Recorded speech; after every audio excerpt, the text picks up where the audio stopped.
जिसके पैर न फटे बुआई, वो क्या जाने पीर पराई।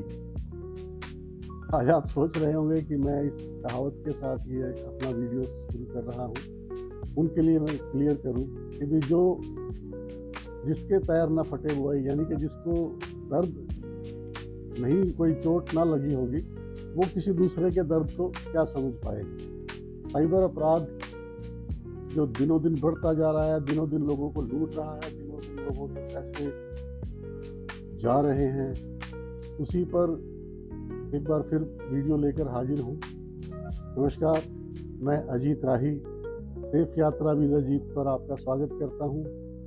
आजकल ये यात्रा सड़क की बजाय साइबर के अपराध को के प्रति जागरूक करने के लिए घूम गई है। तो इस यात्रा का भी आप सफ़र कीजिए और अपने आप को बचाइए। मैं उन लोगों का धन्यवाद करना चाहता हूँ कि जिन्होंने मेरे पिछले दोनों वीडियो साइबर क्राइम अपराध पे देखे, और उससे भी ज़्यादा खुशी इस बात की है कि मेरे एक मित्र जो है इस घटना का शिकार होते होते बचे। तो एक भी बचा तो मेरे लिए वो लाखों के बराबर हो गया। तो आगे भी आप देखते रहें। अभी कल ही जो एक बड़ी घटना सामने आई, दिल्ली के एक बुजुर्ग डॉक्टर दंपत्ति जिनसे 14 करोड़ 85 लाख रुपया डिजिटल अरेस्ट, साइबर अरेस्ट जिसको हम कह सकते हैं, रखा। उनको 15 दिन तक साइबर अरेस्ट रखा और उनका जिंदगी भर की पूंजी इतनी, वो बाहर से विदेश से आके भारत में सेवा कर रहे हैं, अपनी नोट। लेकिन इतनी बड़ी घटना उनके साथ हुई, इतना पैसा उनका गया। तो आइए हम इसको, आपकी आज की वीडियो मेरी आपकी आंखें खोल देगी, देखिए और इसको ज़्यादा से ज़्यादा आगे शेयर कीजिए ताकि सभी लोग, हम लोग खासकर सीनियर सिटीजन ग्रुप तो बहुत ही ज़्यादा इस वक्त टारगेट ग्रुप है। तो आइए पहले भाग में हम देखते हैं कि वो किस तरीके से इसमें फंसे, और उसके बाद फिर दूसरे भाग में हम बताएंगे कि ये कैसे ये इससे बाहर आ सकते। आइए देखिए। 24 दिसंबर को नून at around 12 o'clock I got a call from the TRAI।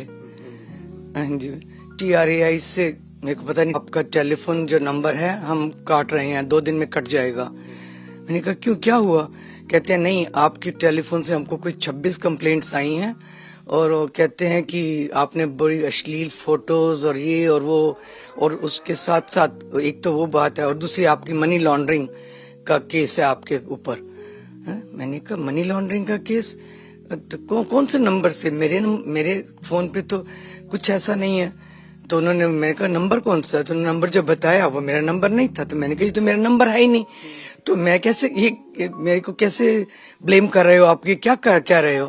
कहते नहीं, आपके ऊपर FIR भी है महाराष्ट्र बॉम्बे से, आपका मुंबई में कैनरा बैंक में स्टेशन पे जाना पड़ेगा, क्योंकि या हम कनेक्ट करते हैं आपको, क्योंकि आपने ये फ्रॉड किया है। तो उन्होंने मेरे को कनेक्ट किया उसी वक्त ही, राइट अवे।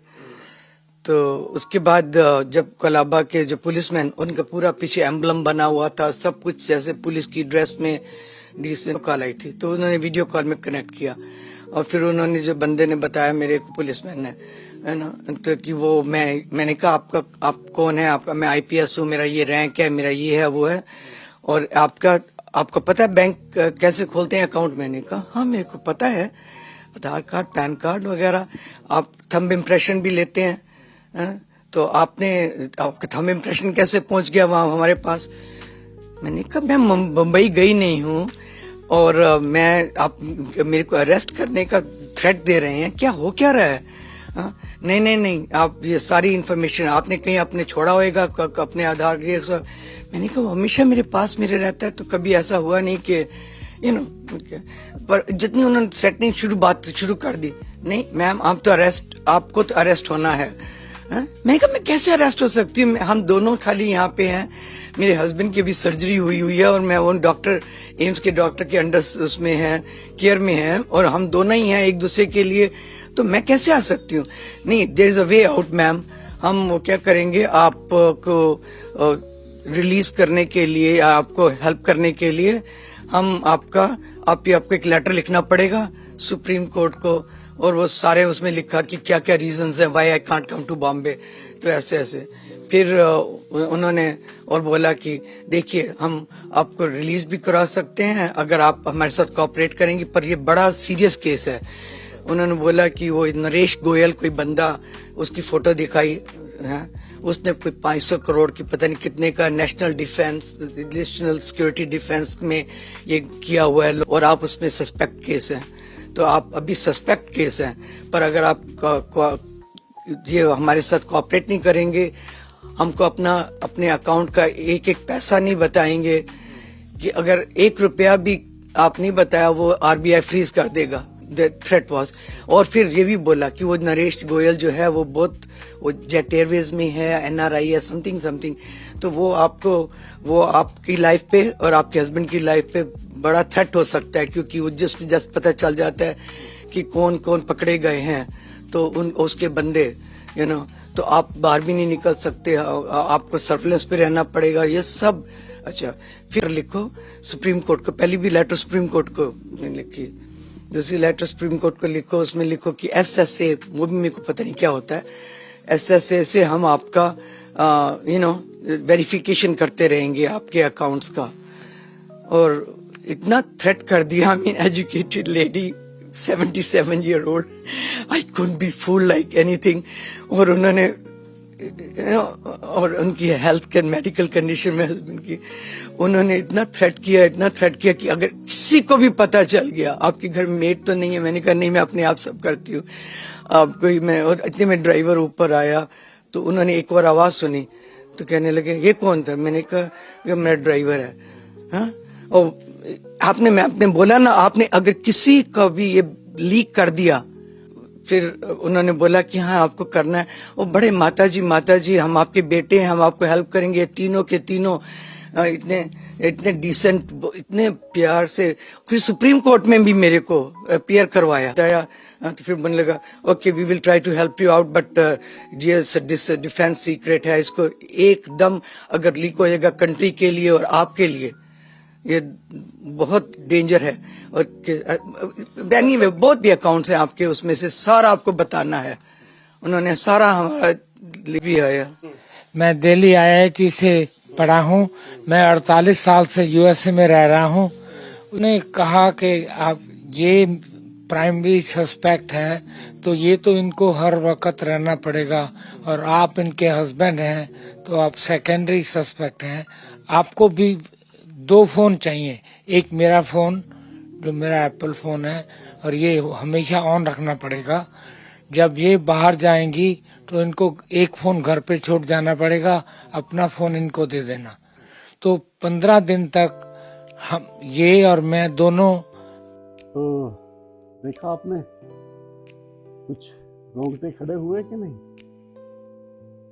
ऐसा किसी के साथ भी हो सकता है। एजुकेटेड हाईली क्वालिफाइड लोग शिकार हो रहे हैं। तो जो आगे बैठे, आप सोच सकते हैं कि वीडियो कॉल पे एक पुलिस स्टेशन का सीन भी क्रिएट हो सकता है पीछे।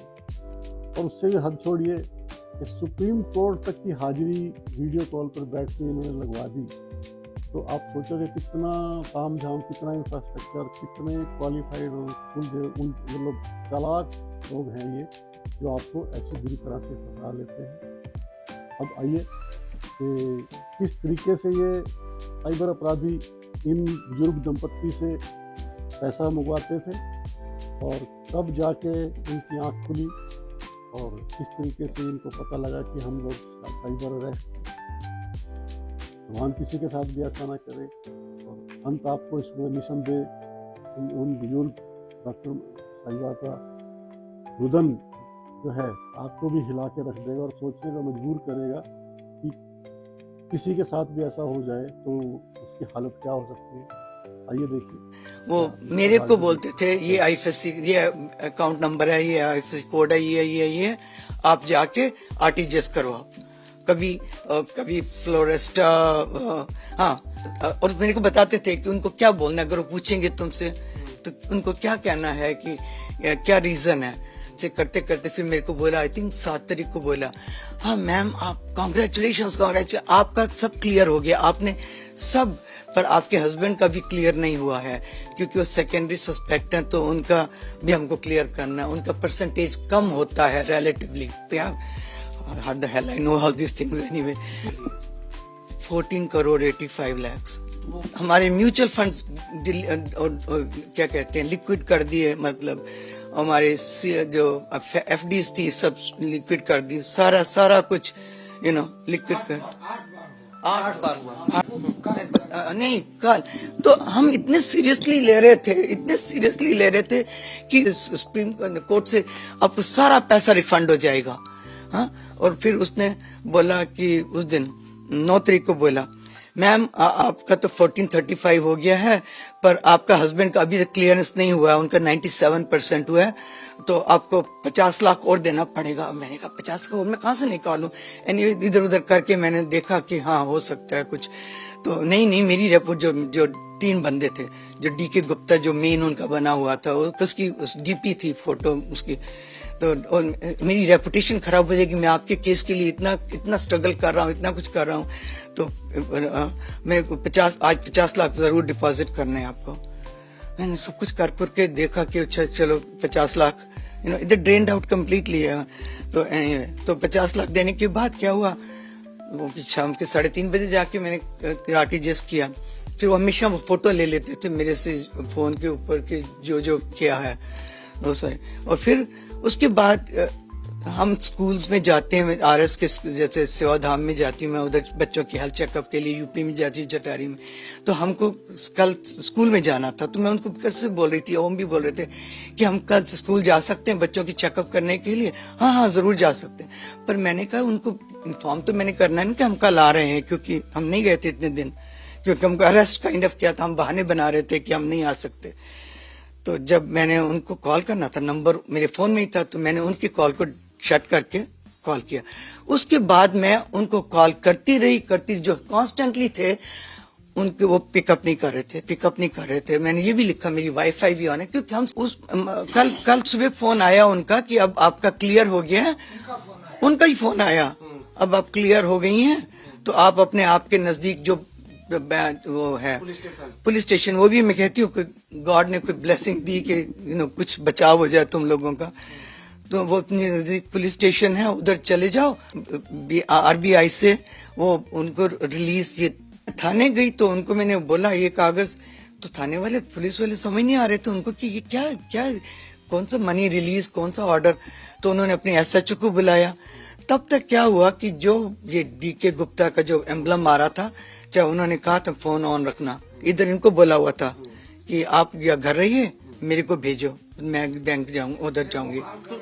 एसएचओ जब मैंने कहा कि एसएचओ से बात करो, उस वक्त डीके गुप्ता गायब हो गया। एक और बंदा जो पहले इन 3 बंदों में से नहीं था, और ये 3 बंदे वेरी डिसेंट पुलिसमैन, ये जो बंदा था इतना एब्यूसिव था, उसने एसएचओ के साथ जो बकवास की, पता नहीं कैसी कैसी लैंग्वेज बोली कि तू एसएचओ है, तू कहाँ से बन गई है, ये पता नहीं इतनी, मैं हैरान हो रही। मैंने तो उसी वक्त एसएचओ ने बोला, ma'am you are under fraud, you are cheated. तब उसी वक्त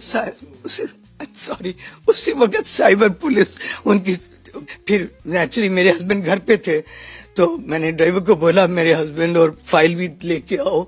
उसी वक्त फिर इनको लेके to retrieve our money and what we had to go through, I hope nobody has to ever गो।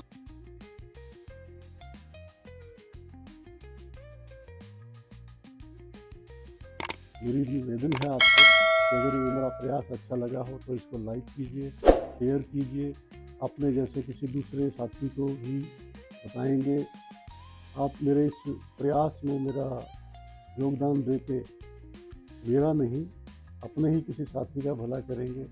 क्या पता आपके प्रयास से, आपकी साझी करी हुई सूचना से किसी का धन बच जाए, किसी का जीवन बच जाए। दुर्गत की आप देखें कि डॉक्टर साहब का ऑपरेशन हुआ, मेजर ऑपरेशन के बाद किस दुर्घटना का शिकार, जानने के बावजूद भी किस तरीके से ये शिकार करते हैं। तो आप किसी भी तरह से इन अपराधों से, इन घटनाओं से अपने आप को बचाएं। किसी भी अनजान लिंक को ओपन करने की कोशिश ना करें। अपने अकाउंट्स को सेफ रखें और अपनी सूचना कम से कम साझा करें। धन्यवाद। Thank you very much. जय हिंद।